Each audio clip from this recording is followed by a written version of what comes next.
Our next inductee, Montana State, Seahawks, Berlin, the Saints, and the BC Lions, where he still does some work. And this call is something that's really special to him. Empty left, 35 mix. Please run the tape.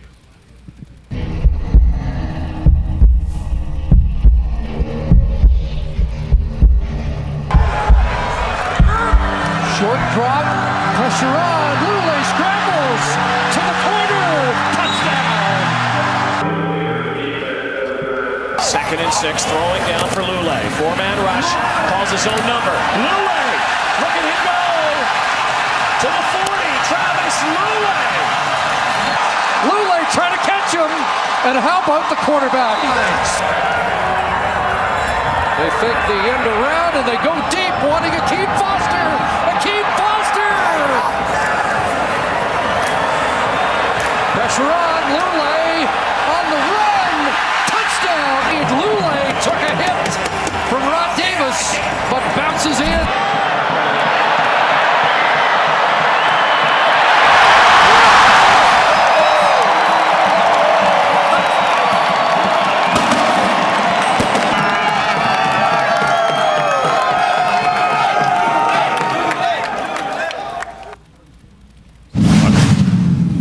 Our next inductee for the 2021 Montana Football Hall of Fame, please welcome Travis Lulay.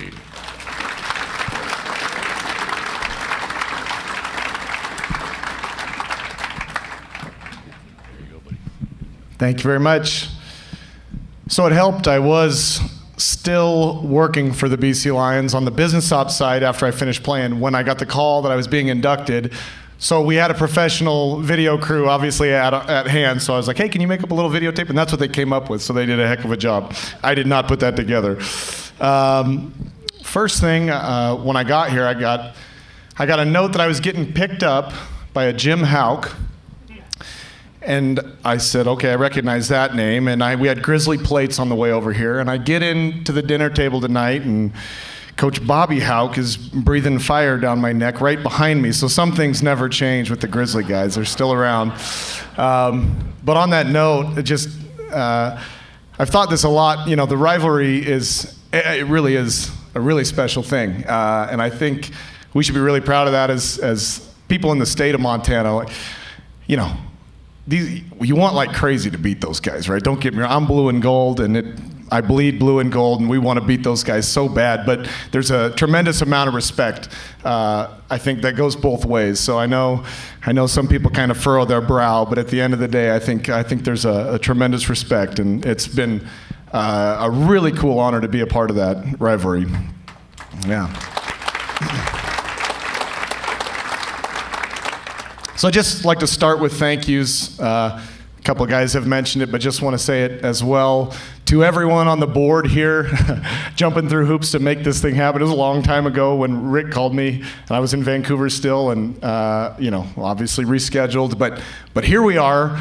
Everybody that came out to support. This is a really tremendous event. We got the mayor in the house, and Bobcat and Grizzly royalty in the building. Everyone who came to support.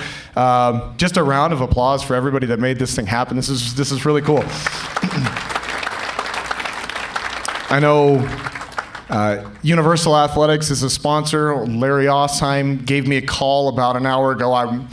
We're doing things, so I couldn't pick up the phone, but I listened to the voicemail, and just another nod to all of Bobcat Nation and the state of Montana. Throughout my entire career, I felt just tremendous support. There was a time right after we'd won the Grey Cup in Vancouver, I came back to a game. The Cats were hosting a home playoff game.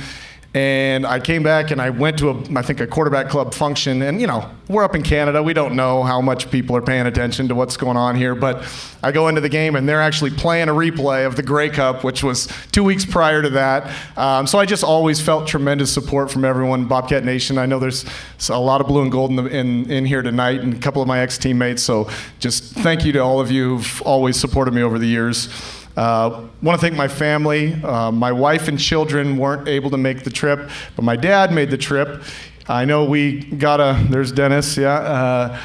I know the joke is that even though both my brother and I were scholarship athletes at Montana State, they probably paid a scholarship's worth of travel expenses coming out here to watch us play. So it's fitting that Dad's here tonight. To my wife, Kim, as everybody has mentioned, so often we're in the spotlight and people are talking about us, but our family is on the journey along with us. So to my wife, Kim, who is a high school sweetheart of mine, she's been through every step of the journey, and my daughters, I have 3 young girls, Parker, Evie, and Jade, so if this gets filmed and they see me, Daddy loves you. So they've been just obviously a hugely important part of my journey.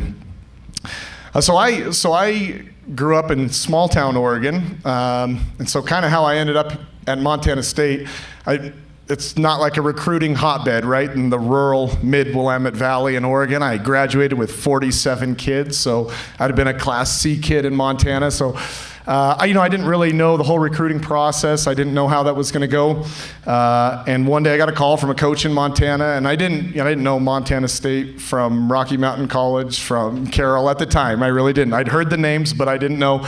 And I said, "Yeah, coach, thanks for the call," and kind of hung up the phone. And back then, and this is dating me, I know I'm relatively young to be inducted in tonight, but I was prior to the internet era as well. I would have had to send a VHS tape, which I didn't do. I didn't return the phone call, and so I kind of thought that was the end of that. And a few weeks later, I got a call from Don Bailey, who was my offensive coordinator for my 4 years at Montana State, but he called and said, "I'm recruiting a kid in the Portland area. I'm going to swing by." I said, "Okay." And he sat down. He was watching my film. He said, "Who's recruiting you?" I said, "Nobody really. I don't have any scholarship offers. A little bit of interest from these small schools in Oregon." And he said, "Well, I'm officially recruiting you. You're coming to Bozeman this weekend." So I took a trip out to Bozeman. I remember telling my high school football coach, it's a free trip. I'm not going to go. And I got here and I just loved it. Montana felt right at home for a small town Oregon kid. I'm like, these guys, they hunt deer and they go fishing and, they wear boots. So these are my kind of people, right? I grew up, my grandfather was a logger, so these are my people. And I really love the coaching staff. I got great vibes in Bozeman. And, little do you know, at being 18 years old, that was one of the best decisions I ever made. So I got thrown into the fire that freshman year, and one of my jokes is that probably the best recruiting pitch Montana State had for me was not telling me that the streak was happening, because I was in an academic room my freshman year, and I had a buddy from Helena, and he said, "Yeah, we got to do something about my buddy over in Missoula. He's talking smack about the streak." And I'm like, "What are you talking about?" He goes, "Oh, you don't know the streak?" I said, "Huh?" He said, "We haven't won since 1984. And I was like, "Oh, good Lord, I'm on this side of the rivalry, right? We got to change that." And luckily, I was part of the team later that November. And to reference, the empty left 35 mix was the play call. I threw the pass to Junior Adams. He scored the touchdown to go up 10-0 at the time in a real Big Sky shootout to win 10-7 in Missoula to break said streak. And so that was just kind of a moment that was, especially in hindsight, really special to be a part of, that we kind of kept, my class of guys, we kind of kept moving the ball forward, Montana State football, and it's come a long way. It's really good to see the program in a healthy place. Another thank you along the way goes to my coaches. I'm forever indebted to Mike Kramer, and I'd be remiss if I didn't have a Mike Kramer story. So we all know the big human is great at telling stories. So if you recall, I roll punted. I was a punter at Montana State. It's not what I'm necessarily known for, but I did punt for a few years. So this was drawn up. Kramer was our special teams coordinator. And one day before a meeting, he came up to me and he said, "You punted in high school, right, kid?" And I was like, "Yeah, yeah." He goes, I got a punt package. We're putting it in this week." I said, okay. I don't know what he's got drawn up, right? And so the first time I lined up as the punter, and I flipped the ball to Kane Ione. Kane, who Cass and Rhonda are in here. Kane runs for 60 yards and gets a first down. So this is working, right? I'm like, Kramer's wild idea worked. So the second time, we snap the ball to the up back, and he throws an option pitch to me in the same game. I run for like 15 yards, and it's first down. I said, okay, now later in the game, we're up, I think we won that game 40-0. And he said, just stay out there and punt, kid. And I hit a good punt. And I came back to the sideline. He goes, "You just became my punter." So for the next 3 years, I was a punter at Montana State, and roll-style punting, and that's how it began, on a whim. Fast forward a few years later, so I set off on this pro journey, and I bounced around the NFL for a couple of years. I played a spring in NFL Europe, and 4 years later, I find myself in Vancouver, British Columbia. I'm trying like heck to make this team for the BC Lions. I know I'm kind of on my last pro leg, so I'm up there with, whatever happens, happens. And I get up there, and my coach, Wally Buono, is the all-time winningest coach in the history of the CFL, and we get late into camp, and it's a close to make a roster spot, and he says to me, you punted in college a little bit? I said, yep, I'm a punter. And so he kept me because he had punted, and he thought I could be the emergency punter. And the answer to a trivia question, my first ever snap in the Canadian Football League came as a punter. We had our punter go down and get hurt. They threw me out there. I hit one punt. I was done.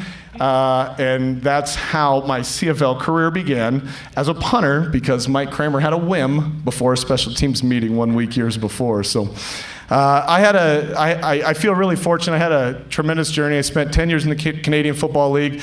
Culmination of that was the 2011 season. We won a Grey Cup at home. It was a really exciting time in Vancouver sports, kind of on the heels of the 2010 Olympics. The Canucks were playing really well. We had just moved into a brand new BC place. And so we had bigger than usual CFL crowds and essentially played a championship game in front of our home fans, which we were able to win. It was a tremendous year and another tremendous lesson learned. We started that year 0-5. And there's not a lot of championship teams that can say that, right? And so just a handful of the lessons I kind of learned along the way. Just football, I love the game of football because it translates so directly to real life, right? And so, my coach used to say, Wally Buono used to always say, football is life between the white lines. So it's a handful of the lessons I learned. Maybe of all the traits that successful people have in common is perseverance and just keeping on fighting. And that 2011 season kind of reminded me of that. The importance of other people in our journey, right? And so everybody has kind of shared how important everyone has been along the way. Football is such a team game. It's honestly sometimes it's weird playing quarterback. We get lots of attention, and I just know how much I have to rely on every single guy, both in front of me and catching balls, and you need a sound defense. And so you learn to work with the importance of working with other people and how much you need them to get anywhere in life. It really is about the journey. We won championships, and we're a part of some really cool moments, both in the collegiate level and professionally. But you look back and you remember the little things, that it's not just the win, it's the game planning, it's the summer stuff that went in before you got those wins that are really special. And just to have a mindset, for me, I was kind of a perfectionist and I wanted to do things the right way, but I played my best football when I was just super decisive and really carefree. And to me, that translates into life. You're really diligent about it, but when you let go a little bit, you can play well. I just kind of like to finish just by acknowledging everybody who's been inducted and is part of this year's class. Just a handful of names that made an imprint on me as a younger guy. Some Montana State legends, Dennis Erickson. I grew up in Oregon. My mom and dad were Oregon State Beaver guys. So when we had season tickets to the Beavers when I was a kid, and I seriously saw like 3 wins in my entire childhood. They were awful. So when I was in high school, they started to get a lot better, and we saw them. They won a Fiesta Bowl in 2001. Dennis Erickson was the head coach. And so I didn't know that Dennis Erickson was a Bobcat. He was a quarterback wearing number 14, so that really resonated with me. Jan Stenerud, no disrespect, Dan Carpenter, but Jan was maybe the only kicker that I'd ever known long term, and it was great to know that he was a Bobcat guy. Kane Ione, I mentioned him as folks are here tonight, but he demonstrated excellence every single day. He was a 2016 inductee, I believe. Sonny Holland was around our program all the time. He just exuded excellence, and you wanted to be like Mr. Bobcat. Bill Kohler was another name that I knew very well, and he still looks like he could play. I don't know. He's got the intensity about him anyhow. When I was between gigs, I was working at the Ridge in Bozeman. There's Steve Roderick's here at the Ridge in Bozeman. But I used to play noon basketball with Mike McLeod, who was another inductee. He could still do it at 45 or 50. He was one of the best guys on the court. Shane Collins, I knew him less as a mean defensive end and more as kind of a racquetball squash guy at the Ridge. But I just knew the names hanging around Bozeman. A handful of names you've heard. Ken Staninger, I don't know if Ken's family is here tonight, but Ken didn't actually represent me, but he had a really meaningful moment on my journey. He was talking to me as I was graduating, and he said, "Travis, I think you could be, a third string or quarterback early in your career in the NFL, but I tell you what, I think you're a CFL star." And so Ken had planted that seed early in my career, and Ken was right. Bob Obilovich is a Montana football name. I know he's in the hall here too. Bob was the general manager of the BC Lions, and he was the one that put me on. The way it works, there's a negotiating list they can put players on. He had put me on there. He had bugged me every time I got cut in the NFL. He would call me and say, "Hey, come up to Canada. We think we got this gig for you." And so Bob had moved on, but the reason my career started in British Columbia was because Bob Obilovich years before had put me on that neg list. And I know we started kind of the program tonight seeing that clip of Dave Dickinson. I know he's a Grizz guy. But Dave, when I was a rookie in the CFL, my first preseason game in Calgary, Dave was like a running backs coach at the time, and I came in with 2.5 minutes left to play, and this was like my playing career is on the line. And I made a few plays happen, scored a touchdown. We came from behind, almost won this game, and Dave came up and he kind of grabbed me and said, "Hey, kid, you're going to be a good football player in this league." And so I'd hear Dave's name, and when I got to BC, there was a handful of quarterbacks there who weren't like super outgoing leaders, like mentoring along the way. So I found old Dave Dickinson film. I'm like, this guy, he's 5'10". People telling me he didn't have a big arm. Like, he had to be tremendous at obviously everything else about the game. So I sought out his film to learn how to read our offense in BC, because he had been in BC several years prior to me. And so I say all that and just mention you guys just because you guys are really pillars of excellence in the football in the state of Montana. And so I really consider Montana to be like my football foundation, my football home. And I can't tell you guys what a tremendous honor it is for me to go into the Hall of Fame tonight with so many people before me. So thank you all very much.